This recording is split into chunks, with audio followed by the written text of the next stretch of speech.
Lionel Messi की भारत आने की खबर जैसे ही आई, कोलकाता का माहौल एकदम फेस्टिव वाइब में बदल गया। फुटबॉल वैसे भी शहर की रगों में दौड़ता है और मेसी जैसे एक गोट का आना लोगों के लिए ड्रीम कम ट्रू था। दिसंबर 2025 में गोट इंडिया टूर के तहत जब ये तय हुआ कि मेसी कोलकाता आएंगे, तो सोशल मीडिया से लेकर सड़कों तक बस एक ही नाम था, मेसी मेसी मेसी। मेसी के स्वागत के लिए तैयारियां बहुत बड़ी लेवल पर की गई थी। सॉल्ट लेक स्टेडियम और आसपास के इलाके को सजाया गया, बड़े बड़े होर्डिंग्स लगाए गए और सबसे बड़ा अट्रैक्शन बना 70 फीट ऊंचा मेसी स्टैचू, जिसमें उन्हें वर्ल्ड कप ट्रॉफी उठाए हुए दिखाया गया। आयोजकों का दावा था कि यह दुनिया की सबसे ऊंची मेसी की मूर्ति है। टिकट पहले ही सोल्ड आउट हो चुके थे और लोग दूर दूर से कोलकाता पहुंच रहे थे। फैंस को लग रहा था कि ये दिन उनकी लाइफ का सबसे मेमोरेबल डे होगा, लेकिन हुआ क्या? कार्यक्रम वाले दिन स्टेडियम के बाहर सुबह से ही भारी भीड़ जमा हो गई थी। बच्चे, यूथ, बूढ़े, सबके हाथ में अर्जेंटीना की जर्सी और मोबाइल कैमरा रेडी था। हर कोई मेसी की एक झलक पाने के लिए नजरें टिकाए बैठा था। इवेंट के टिकट्स भी 3,500 रुपए से शुरू हो रहे थे, जो इंडिया में किसी एवरेज इंसान की वीकली इनकम से भी ज्यादा थे। और चौंकाने वाली बात तो ये कि एक फैन ने बताया कि उसने मेसी को देखने के लिए $130 यानी लगभग 11,000 रुपए तक खर्च कर दिए थे। लेकिन जैसे ही लोग स्टेडियम के अंदर पहुंचे, एक्साइटमेंट के साथ कंफ्यूजन भी शुरू हो गया। वीआईपी इनक्लोजर और सिक्योरिटी कॉर्डन इतना बड़ा था कि आम दर्शकों को मैदान साफ दिख ही नहीं रहा था। कई लोगों को समझ नहीं आ रहा था कि मेसी आएंगे कहां से और कब। फाइनली जब मेसी स्टेडियम में आए तो कुछ मिनटों के लिए माहौल इलेक्ट्रिक हो गया। लोग खड़े हो गए, चिल्लाने लगे, रील्स और वीडियोस बनने लगी। लेकिन ये खुशी बहुत शॉर्ट लिव्ड साबित हुई। मेसी पूरे टाइम हैवी सिक्योरिटी रिंग में रहे और मैदान के बीच तक पहुंच ही नहीं पाए। बताया गया कि वो मुश्किल से 20 से 25 मिनट ही स्टेडियम में रुके और यही वो मोमेंट था जब एक्साइटमेंट अचानक फ्रस्ट्रेशन में तब्दील हो गया। जिन लोगों ने महंगे टिकट लिए थे, उन्हें लगा कि उन्हें चीट किया गया है। मेसी सामने तो थे, लेकिन इतने दूर कि ठीक से दिख ही नहीं पा रहे थे। धीरे धीरे क्राउड का पेशेंस टूटने लगा। पहले नाराजगी दिखी, फिर गुस्सा। कुछ देर में स्टेडियम में केओस शुरू हो गया। लोगों ने कुर्सियां तोड़ दी, बोतलें मैदान की तरफ फेंकी, पोस्टर और बैनर्स फाड़ दिए। कुछ फैंस ने तो सिक्योरिटी बैरियर तोड़कर मैदान में घुसने की कोशिश भी की। हालात इतने बिगड़ गए कि सिक्योरिटी एजेंसीज ने तुरंत फैसला लिया कि मेसी को वहां से निकालना ही एक सेफेस्ट ऑप्शन है। मेसी को जल्दबाजी में स्टेडियम से बाहर ले जाया गया और पूरा कार्यक्रम बीच में ही खत्म हो गया। जिस इवेंट को कोलकाता फुटबॉल का प्राउड मोमेंट कहा जा रहा था, वो देखते ही देखते एक फुल ऑन मेस बन गया। घटना के बाद प्रशासन हरकत में आया। सबसे पहले सबसे बड़ा एक्शन लेते हुए बंगाल पुलिस के डीजीपी राजीव कुमार ने इस इवेंट के चीफ ऑर्गेनाइजर सताद्रु दत्ता को डिटेन कर लिया और पूछताछ शुरू कर दी। इतने से भी बात पूरी नहीं हुई। मामले की जांच के लिए एसआईटी भी बनाई गई और फिर इसी एसआईटी ने जब अपनी रिपोर्ट सौंपी और शुरुआती कार्रवाई की, तो चीफ ऑर्गेनाइजर पर एक्शन लेने वाले 1989 बैच के आईपीएस डीजीपी राजीव कुमार के साथ ही 3 आईपीएस, 1 आईएएस और 1 पीसीएस ऑफिसर पर गाज गिरा दी। किसी को सो कॉज नोटिस मिला तो किसी को सस्पेंशन। कौन है ये नौकरशाह जिन्हें मेसी के मेस के लिए जिम्मेदार माना गया? जांच में उनकी क्या गलतियां पाई गई और उन पर क्या कुछ एक्शन लिए गए, ये सब कुछ जानेंगे इस वीडियो में। साथ ही उस दावे की भी बात करेंगे जिससे नाराज होकर सौरभ गांगुली ने 50 करोड़ रुपए का मानहानि का मुकदमा ठोक दिया। नमस्ते, मेरा नाम शुभम है और आप देख रहे हैं खबरगाम। मेसी के कोलकाता टूर में हुए बदइंतजामी पर पॉलिटिकल रिएक्शंस भी तेज आए। वेस्ट बंगाल के स्पोर्ट्स मिनिस्टर ने नैतिक जिम्मेदारी लेते हुए इस्तीफा दे दिया। मुख्यमंत्री ममता बनर्जी ने भी पूरे मिसमैनेजमेंट के लिए माफी मांगी, लेकिन माफी पर ही बात खत्म नहीं की। उन्होंने एक हाई लेवल इंक्वायरी कमेटी बनाने का ऐलान किया। कोलकाता हाईकोर्ट के रिटायर्ड जस्टिस आशिम कुमार रे के नेतृत्व में इस इंक्वायरी कमेटी ने 2 दिन बाद ही यानी 14 दिसंबर को शुरुआती कार्रवाई करते हुए 3 आईपीएस, 1 आईएएस और 1 पीसीएस अफसर को तलब किया। इनमें से 3 नौकरशाहों को सो कॉज नोटिस दिया गया, वहीं 1 पर निलंबन की कार्रवाई हुई। कौन कौन है इस फहरिस्त में? राजीव कुमार, पुलिस महानिदेशक, पश्चिम बंगाल।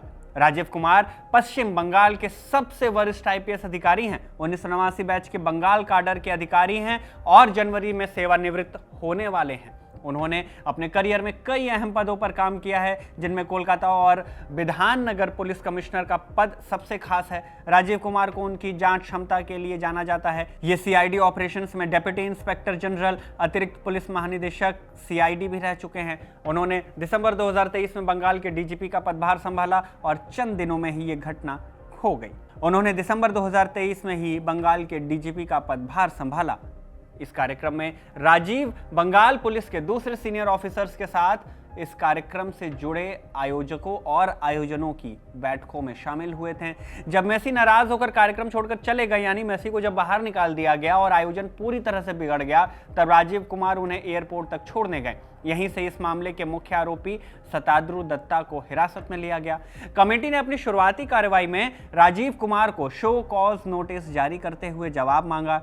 इंडियन एक्सप्रेस में छपी तनुश्री बोस की रिपोर्ट बताती है कि मुख्य सचिव के कार्यालय द्वारा जारी किए गए प्रेस बयान में कहा गया है कि सरकार ने पश्चिम बंगाल के डीजीपी राजीव कुमार से कहा है कि उन्हें 24 घंटे के अंदर जवाब देना होगा कि स्टेडियम में उस दिन इतनी बड़ी गड़बड़ी क्यों हुई, व्यवस्था संभालने में कहां चूक हुई, प्राइवेट आयोजकों और दूसरी जिम्मेदार एजेंसियों के साथ आपस में सही तालमेल क्यों नहीं बैठ पाया। लिस्ट में अगला नाम है बिधान नगर पुलिस आयुक्त मुकेश कुमार का।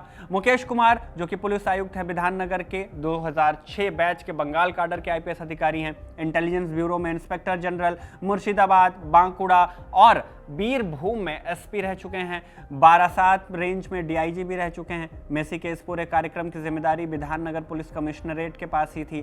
कार्यक्रम के दौरान मुकेश कुमार को मेसी के इनर सिक्योरिटी रिंग में जाने की कोशिश करते देखा गया, लेकिन सीआरपीएफ जवानों ने उन्हें रोक दिया।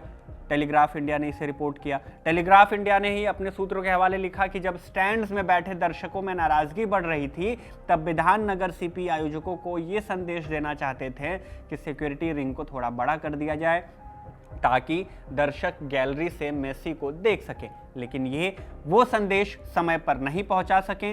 इसके बाद सीएम की बनाई गई इस कमेटी ने आईपीएस मुकेश को भी तलब किया और इस मामले में शो कॉज नोटिस जारी कर दिया। इस लिस्ट में अगला नाम है बिधान नगर के डिप्टी कमिश्नर अनीश सरकार का। अनीश सरकार डिप्टी कमिश्नर है बिधान नगर के। अनीश सरकार 2014 बैच के आईपीएस अधिकारी हैं। उन्होंने मुर्शिदाबाद, बिधान नगर पुलिस और राज्य सीआईडी में सेवाएं दी हैं। इसके साथ ही अनीश जंगल वॉरफेयर में भी ट्रेंड है और पहले कई बड़े कानून व्यवस्था मामलों को संभाल चुके हैं। सॉल्ट लेक स्टेडियम जिस इलाके में आता है वो अनीश सरकार के अधिकार क्षेत्र में ही था। द टेलीग्राफ इंडिया की रिपोर्ट बताती है कि कार्यक्रम से पहले उन्होंने घोषणा की थी कि स्टेडियम के अंदर पानी की बोतलें ले जाना प्रतिबंधित रहेगा, लेकिन कार्यक्रम के दौरान स्टेडियम के अंदर पानी की बोतलें खुलेआम और महंगे दामों पर बेची जा रही थी। इन्हीं को लोगों ने बाद में फेंका। इस मिसमैनेजमेंट के बाद जांच आयोग ने कार्यक्रम वाले दिन अपने कर्तव्यों और जिम्मेदारियों में लापरवाही बरतने के आरोप में विभागीय कार्रवाई शुरू कर दी इनके खिलाफ और जांच पूरी होने तक उन्हें निलंबित भी कर दिया गया। इन 3 आईपीएस अधिकारियों के अलावा इस लिस्ट में अगला नाम है आईएएस राजेश कुमार सिन्हा का। राजेश कुमार सिन्हा 1997 बैच के आईएएस अफसर हैं। इनके पास आवास विभाग के प्रिंसिपल सेक्रेटरी, आपदा प्रबंधन और सिविल डिफेंस विभाग के प्रिंसिपल सेक्रेटरी, इनके साथ युवा सेवा और खेल विभाग का अतिरिक्त प्रभार है। इससे पहले राजेश कुमार परिवहन विभाग के प्रिंसिपल सेक्रेटरी और केएमडीए यानी कि कोलकाता मेट्रोपॉलिटन डेवलपमेंट अथॉरिटी के सीईओ भी रह चुके हैं। युवा सेवा और खेल विभाग के प्रभारी होने के नाते वो राज्य खेल विभाग की ओर से मेसी के कार्यक्रम के कोऑर्डिनेटर थे। जांच आयोग ने इन्हें शो कॉज नोटिस जारी कर जवाब मांगा कि कार्यक्रम में अव्यवस्था और लापरवाही क्यों हुई। इन सब के अलावा वेस्ट बंगाल सिविल सर्विसेज के एक रिटायर्ड अधिकारी देव कुमार नंदन पर भी जांच की आंच पड़ी। देव दक्षिण 24 परगना जिला परिषद में अतिरिक्त कार्यकारी अधिकारी, युवा सेवा और खेल विभाग में संयुक्त सचिव और अतिरिक्त जिलाधिकारी रह चुके हैं। वर्तमान में वो VYB के माने विवेकानंद युवा भारती क्रीडांगन के सीईओ थे, जिसे आम लोग सॉल्ट लेक स्टेडियम कहते हैं। उसे सरकारी कागजों में VYBK के नाम से जाना जाता है। स्टेडियम के सीईओ होने के नाते देव मेसी के इस कार्यक्रम में आयोजकों की कोऑर्डिनेशन टीम का हिस्सा थे। स्टेडियम की पूरी व्यवस्था, सुरक्षा, एंट्री, एग्जिट, गेट, कुर्सियां, आयोजकों और सरकार के बीच कोऑर्डिनेशन और कौन सा कार्यक्रम कैसे होगा इसकी मैनेजमेंट करना इनके जिम्मे था। लेकिन जब ऐसा हुआ नहीं तो गाज इन पर भी गिरी। जांच आयोग ने उन्हें कार्यक्रम में मिसमैनेजमेंट और गंभीर लापरवाही के आरोप में तत्काल प्रभाव से सीईओ पद से हटा दिया और फिर सवाल पूछ डाले। बहरहाल इस मामले में कोलकाता हाईकोर्ट भी शामिल हो चुका है। कोर्ट ने इस मामले में राज्य सरकार को 22 दिसंबर तक विस्तृत रिपोर्ट कोर्ट में जमा करने का आदेश दिया। साथ ही कहा कि वो इस दिन फिर से इस मामले की सुनवाई करेगा। आयोग की जांच के दौरान ही एक नया फैक्टर भी सामने आया। द स्टेट्समैन की रिपोर्ट बताती है कि कोलकाता पुलिस कमिश्नर ने कहा है कि मेसी कार्यक्रम का शेड्यूल अंतिम समय में बदल दिया गया था। पहले मेसी को ताज बंगाल होटल में रहने के लिए बुलाया गया था, जो कोलकाता पुलिस के क्षेत्र में आता है, लेकिन बाद में इनका स्टे जो है वो हयात होटल में कर दिया गया, जो कि विधान नगर पुलिस क्षेत्र में आता है। इसके बाद आयोजक ने कोलकाता पुलिस के साथ कोई नई और विस्तृत संवाद यानी डिस्कशन नहीं किया। यह भी जांच के हिस्से के तौर पर देखा जा रहा है कि इस बदलाव के कारण कोऑर्डिनेशन में कमी रह गई और सब कुछ मिसमैनेज हो गया। आईएएस आईपीएस के अलावा सौरभ गांगुली का नाम भी इस मैच से जोड़ा गया। टाइम्स ऑफ इंडिया की रिपोर्ट बताती है कि मेसी के कार्यक्रम के बाद उत्तम साहा, जो कि Argentina football fan club Kolkata के अध्यक्ष हैं, उन्होंने एक बयान देते हुए सौरभ गांगुली का नाम इस विवाद से जोड़ दिया। साहा ने दावा किया कि गांगुली कार्यक्रम के आयोजन में मुख्य भूमिका निभा रहे थे और सताद्रु दत्ता के साथ उनका मिडलमैन का संबंध है। यह दावा बिना किसी सबूत के आधार पर किया गया। जैसे ही इस दावे को हवा मिली, सौरभ गांगुली सामने आए और सारे आरोपों का खंडन किया। इसके साथ ही उन्होंने कोलकाता के लाल बाजार पुलिस स्टेशन में उत्तम साहा के खिलाफ मानहानि का मुकदमा दर्ज कराया और 50 करोड़ रुपए की क्षतिपूर्ति की मांग कर दी। सौरभ का कहना है कि वो इस कार्यक्रम में बस एक गेस्ट बनकर पहुंचे थे। साहा के दावों की वजह से उनकी सार्वजनिक छवि और प्रतिष्ठा को गंभीर नुकसान पहुंचा है। खैर, दोनों ही मामले न्यायालय में लंबित हैं। देखना होगा कि जांच कमेटी की रिपोर्ट पर कलकत्ता हाईकोर्ट का क्या आदेश आता है और तलब किए गए नौकरशाहों पर क्या कार्रवाई होती है। जो भी अपडेट होगी आप तक जरूर पहुंचाई जाएगी। खैर, आप इस पूरे मैस के लिए किसे जिम्मेदार मानते हैं, कमेंट करके हमें जरूर बताइएगा। इस वीडियो में बस इतना ही। धन्यवाद।